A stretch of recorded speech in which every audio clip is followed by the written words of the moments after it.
दोस्तों आपने मेरे मुंह से बहुत सारी वीडियोस में ये बात सुनी होगी कि ये चीज हम कोर पोर्टफोलियो के लिए कर रहे हैं, ये चीज हम सैटेलाइट पोर्टफोलियो के लिए कर रहे हैं, ये छोटी सी क्वांटिटी ले लेंगे सैटेलाइट पोर्टफोलियो में, इसको हम बड़ी क्वांटिटी में लेकर रख सकते हैं। Not a recommendation kind of thing, लेकिन कभी कभी मैं बोलता हूं कि ये तो ऐसा शेयर है जो कोर पोर्टफोलियो का पार्ट होना चाहिए, ये तो ऐसी स्ट्रेटेजी है जो मैं सैटेलाइट पोर्टफोलियो में यूज कर सकता हूं।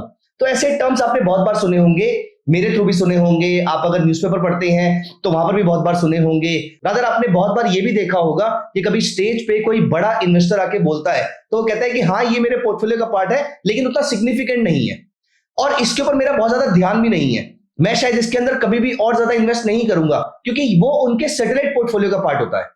अब दोस्तों कोर पोर्टफोलियो और सैटेलाइट पोर्टफोलियो क्या होता है मैंने बहुत बार डिस्कस तो किया, एक वीडियो में मैंने आपको ये बात बोली भी थी कि आप इसको अपने एंड पे पढ़िएगा और अगर कोई क्वेश्चन होगा तो मुझसे पूछिएगा।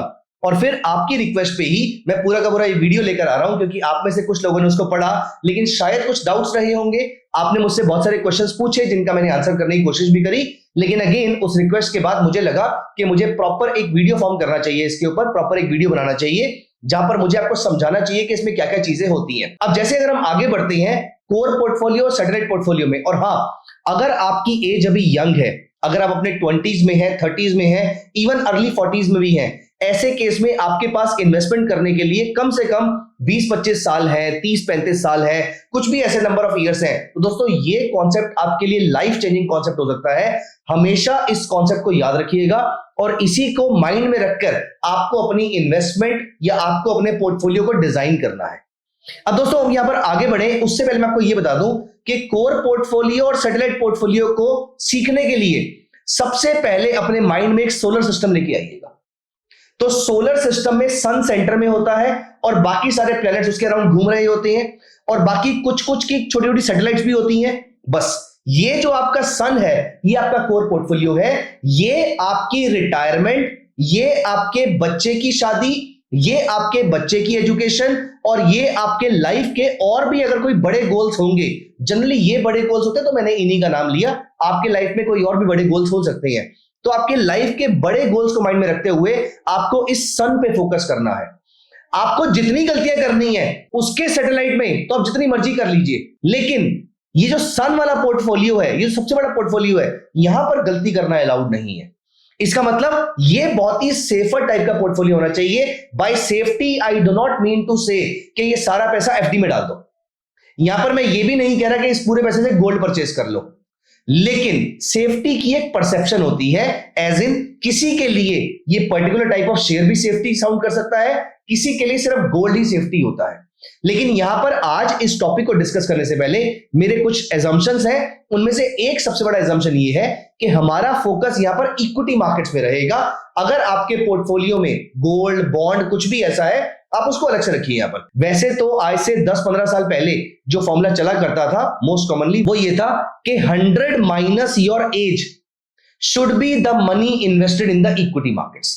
अगर आपकी एज 20 साल की है तो 100 माइनस 20 80% पैसा आपका इक्विटी मार्केट में होना चाहिए, या फिर एक्चुअली में रूल ये कहता है कि 100 minus your age should be invested in risky security. अब क्योंकि रिस्की सिक्योरिटी में सबसे बड़ा रिस्क हमारा इक्विटी मार्केट के अंदर आता है कंपेयर टू बॉन्ड और कमोडिटी, इसलिए हम इसको इक्विटी के नाम से बुला रहे हैं। लेकिन दोस्तों पिछले 7-8-10 साल के अंदर थोड़ा सा इस फॉर्मूले मैंने ट्वीक देखा है, और ये मैं सिर्फ डोमेस्टिक मार्केट की बात नहीं कर रहा, मैं इंटरनेशनल मार्केट की भी बात कर रहा हूं, क्योंकि जैसे जैसे दुनिया ग्रो कर रही है, फाइनेंशियल इंक्लूजन हो रहा है, सभी को फाइनेंस की अच्छी खासी जानकारी हो रही है और सोशल मीडिया ने भी बहुत हद तक एक पॉजिटिव इंपैक्ट लेकर आई है वो दुनिया के अंदर, जहां पर उसने लोगों को एजुकेट भी किया है फाइनेंशियल मार्केट्स को लेकर कि इक्विटी नाम की कोई चीज होती है और यहां से आप अच्छा रिटर्न जनरेट कर पाते हो, वरना ऐसे 50 साल पहले कहां ये इंफॉर्मेशन इजीली अवेलेबल थी। रादर मैं आज अगर आज से 17 ईयर्स पहले की बात बताऊं तो मेरे ख्याल से जिस जगह पे मैं रहता हूं, इट्स अ मेट्रोपॉलिटन सिटी, वहां पर हार्डली कोई 1 या 2 कॉलेजेस थे या इंस्टीट्यूट थे जो स्टॉक मार्केट सिखाया करते थे।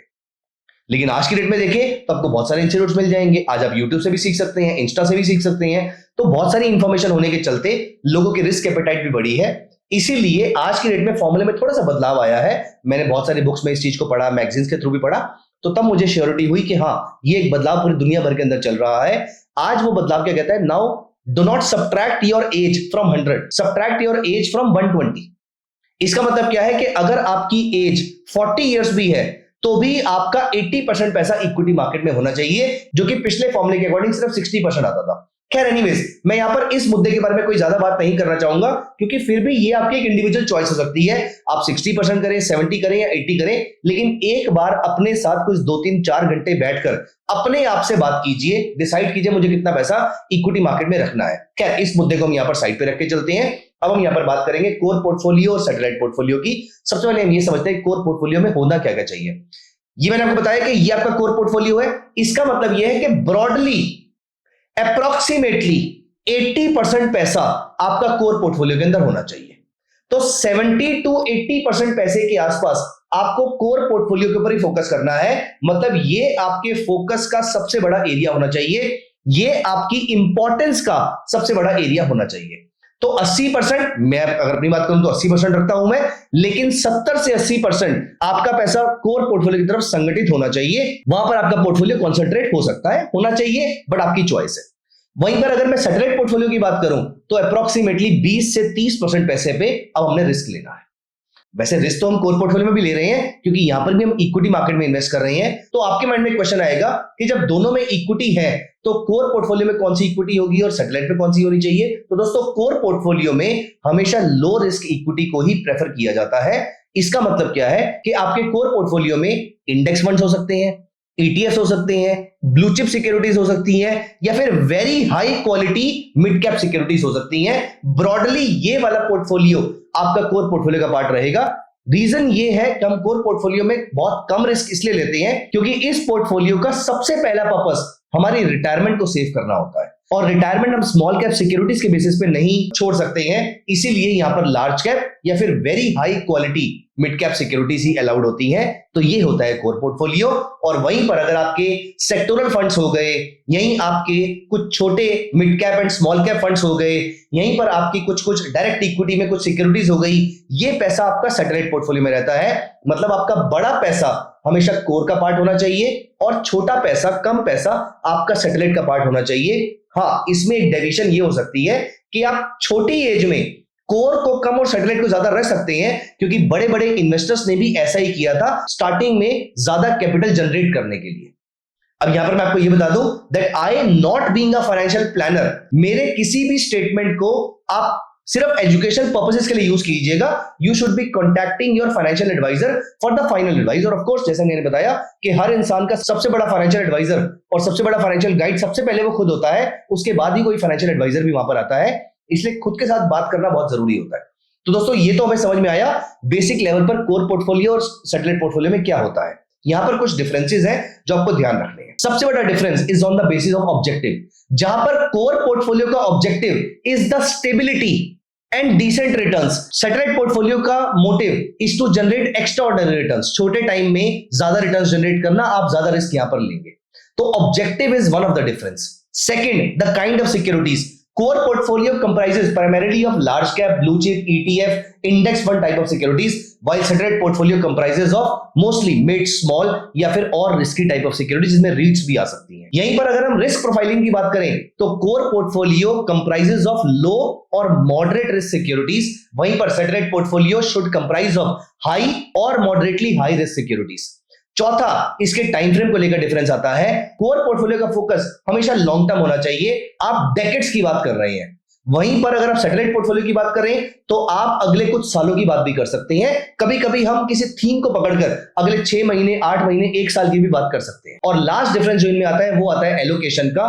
आपके कोर पोर्टफोलियो में आपकी allocation as I discussed earlier should be 70 to 80%, while आपके सैटेलाइट पोर्टफोलियो में जो आपकी एलोकेशन है that should not be more than 30%। In general again it depends upon you and the guidance given by your financial adviser. अब दोस्तों यहां पर इस कोर पोर्टफोलियो और सैटेलाइट पोर्टफोलियो के कॉन्सेप्ट के 2 बेनिफिट्स हैं।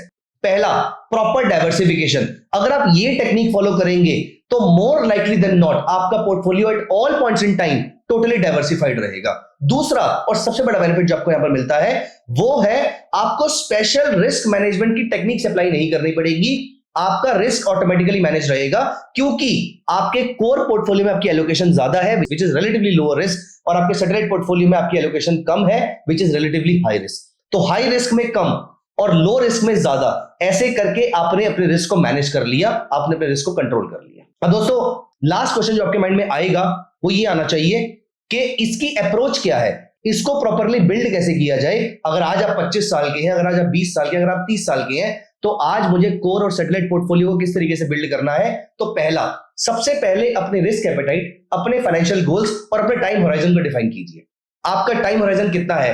क्या आप 50 साल के हैं तो आपका इन्वेस्टमेंट का टाइम होराइजन ही ऑलमोस्ट 10 साल का है, तो इसका मतलब आपका कोर और सैटेलाइट बहुत ज्यादा डिफरेंस हो नहीं सकता, उसके अंदर आपको एनीवेज सेफ सिक्योरिटीज में इन्वेस्ट करना चाहिए। लेकिन यहीं पर अगर आपकी एक 20-22 साल के आसपास की है तो आप कोर में कम और सैटेलाइट में ज्यादा पैसे भी डाल सकते हैं, तो सबकी रिस्क एपेटाइट अलग अलग हो सकती है। दूसरा, प्रॉपर एलोकेशन। अब दोस्तों जनरली मैंने जो बताया कि 70-80% के आसपास का पैसा आपके कोर का पार्ट होता है और 20 से 30% पैसा आपके सैटेलाइट में जाता है। लेकिन अगेन ये एलोकेशन आपके ऊपर डिपेंड करती है, आप प्रॉपरली इस चीज को एलोकेट कर लीजिए। लेकिन एक बार आपने इसको एलोकेट कर लिया, जैसे मैं अपना केस बताता हूं, मैं किसी एक संडे को सुबह उठ के पूरे दिन भर अपने आप से बात करता हूं। यहां पर मैं कोई ज्यादा लोगों से उस समय बात नहीं कर रहा होता, मैं अपने ऑफिस में होता हूं, अपने रूम में होता हूं और मैं वहां पर चुपचाप अपने आप से बात कर रहा होता हूं, कुछ लिख रहा होता हूं। लेकिन एक बार at the end of the day 3 घंटे 4 घंटे 5 घंटे लगा के, इस समय मेरी कोई पोजीशन नहीं है मार्केट के अंदर, मुझे प्रॉफिट लॉस से फर्क नहीं पड़ता है। और ये काम मैं स्पेसिफिकली संडे को क्यों कर रहा हूं? क्योंकि अगर फ्राइडे को कोई ट्रेड लिया भी था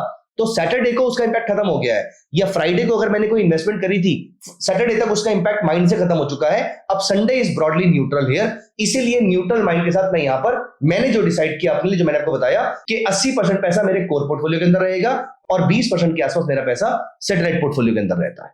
तो एक बार आपको इसकी एलोकेशन करनी पड़ेगी। तीसरा स्टेप, इसमें सबसे पहले कोर पे फोकस कीजिए।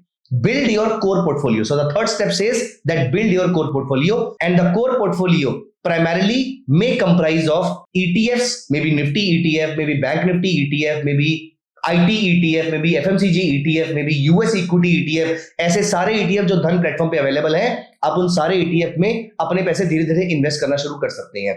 दूसरा, आप इसके अंदर लार्ज कैप सिक्योरिटीज इन्वेस्ट कर सकते हैं। आप धन प्लेटफॉर्म पे ही अपने लिए बास्केट क्रिएट करके, मैं आपको दिखाता हूं यहां पर जो आप बास्केट क्रिएट करेंगे, आप यहीं पर उसकी SIP को भी स्टार्ट कर सकते हैं। तो यहां पर आप हर महीने अपने कोर पोर्टफोलियो के अंदर अपनी SIP बिल्ड कर सकते हैं इन सारे ETFs की। And if you simply go to this markets और यहां पर आप ETF पे क्लिक करेंगे तो आपको यहां पर ब्रॉड इंडेक्स के ETF, sectoral ETF, thematic ETF, strategy based ETF, gold ETF, global market के ETF, ये सारे ETF आपको एक ही जगह पे सारे के सारे ETF मिल जाएंगे। जब जब मार्केट्स गिरती हैं, आपको हमेशा अपने कोर पोर्टफोलियो की सबसे पहले याद आनी चाहिए कि मुझे इसके अंदर अपना पैसा डालना है। इट इज लाइक अपने लॉकर को लगातार भरते जा रहे हो कि बुरे वक्त में ये वाला पैसा मेरे काम आएगा। Fourth step, build your satellite portfolio. Satellite portfolio में आप सेक्टर पे फोकस कर सकते हैं, आप थीम पे फोकस कर सकते हैं, आप किसी पर्टिकुलर शेयर पे टेम्परेरीली फोकस कर सकते हैं। अपार्ट फ्रॉम दिस, आप इमर्जिंग मार्केट्स में भी फोकस कर सकते हैं। ये सारी की सारी चीजें आपकी सैटेलाइट पोर्टफोलियो का पार्ट रहेगी। And last but not the least, the most important thing is check and rebalance your portfolio after a certain frequency. ये फ्रीक्वेंसी क्या होगी? एक क्वार्टर में एक बार, रोज इसको नहीं देखना है, एक क्वार्टर में एक बार बैठ के इसको रिव्यू कर लेना है। और रिव्यू करके अगर आपको लगता है कि मेरे लॉन्ग टर्म गोल चेंज हुए हैं, या फिर मेरे पास एक्स्ट्रा पैसे कहीं से आए हैं, या फिर मुझे पैसे निकालने की जरूरत पड़ सकती है, ऐसी कोई भी चीज है, तो उसके अकॉर्डिंग इस कोर और सैटेलाइट पोर्टफोलियो में आपको चेंजेस की रिक्वायरमेंट हो सकती है, तो कीजिएगा। ये रीबैलेंसिंग और ये रीथॉट प्रोसेस बहुत ज्यादा जरूरी होता है। तो इस पूरी चीज को रिवाइव और रीबूट करने की जरूरत है। एक नए माइंडसेट से आपको हर क्वार्टर में सोचना है कि क्या मैं जिस पाथ पे जा रहा हूं वो सही है या नहीं है। क्या एक्चुअली में ये सिक्योरिटी जो मुझे लग रहा है हाई क्वालिटी सिक्योरिटी है, जो मैंने कोर में डाल रखी है, क्या एक्चुअली में हाई क्वालिटी है या नहीं है? क्वार्टर के एंड में एक बार इस चीज को जरूर चेक कर लिया कीजिए। तो दोस्तों, ये थी पूरी की पूरी डिस्कशन कोर और सैटेलाइट पोर्टफोलियो की। अगर आप इस टेक्निक को फॉलो करेंगे तो आई एम वेरी श्योर आप अपने फ्यूचर को यहीं से सिक्योर करना स्टार्ट कर देंगे। डायरेक्ट इक्विटी में इन्वेस्ट करके आप अपने लिए लॉन्ग टर्म अच्छे से अच्छे रिटर्न जनरेट कर पाएंगे, और इवन आप म्यूचुअल फंड्स के रिटर्न्स को भी आराम से बीट कर सकते हैं, प्रोवाइडेड आप सही टाइम पर एंट्रीज ले पाए। जब मार्केट्स गिरेंगी, अगली बार आपको वहां पर घबराना नहीं है, आपको अपने कोर पोर्टफोलियो में इन्वेस्टमेंट करने के बारे में सोचना है। ETFs की SIP आप अभी स्टार्ट कर सकते हैं। आप यहीं पर ही रादर हम एक कमिटमेंट ले सकते हैं, हम एक प्लेज ले सकते हैं कि अगर आपकी रिस्क एपेटाइट को सूट करता है तो आप ETF की SIP तो आज इस वीडियो के बाद स्टार्ट कीजिएगा। Of course I am not a financial planner, तो मेरी एडवाइस में मत कीजिएगा, लेकिन आई एम वेरी श्योर अगर आप अपने फाइनेंशियल प्लानर से पूछेंगे इस वीडियो के बाद, आप उनसे डिस्कस भी कर सकते हैं। आप धीरे धीरे ETFs में अपनी SIP स्टार्ट भी कर सकते हैं, उसको धीरे धीरे इंक्रीज भी कर सकते हैं। This is going to contribute in long term of your financial success. तो दोस्तों आई होप आपको पूरा का पूरा कोर और सैटेलाइट पोर्टफोलियो का ये कॉन्सेप्ट समझ में आया होगा। अगर आपके इस कॉन्सेप्ट को लेकर कोई भी क्वेश्चंस हैं तो आप प्लीज मुझे कमेंट सेक्शन में जरूर बताइएगा। I will be happy answering those questions. And please make sure to consult your financial advisor before taking any long-term position for your retirement or for any other long-term goals. Thank you so much, guys. Bye-bye. Take care of yourself. Investments in the securities market are subject to market risk. Read all the related documents carefully before investing.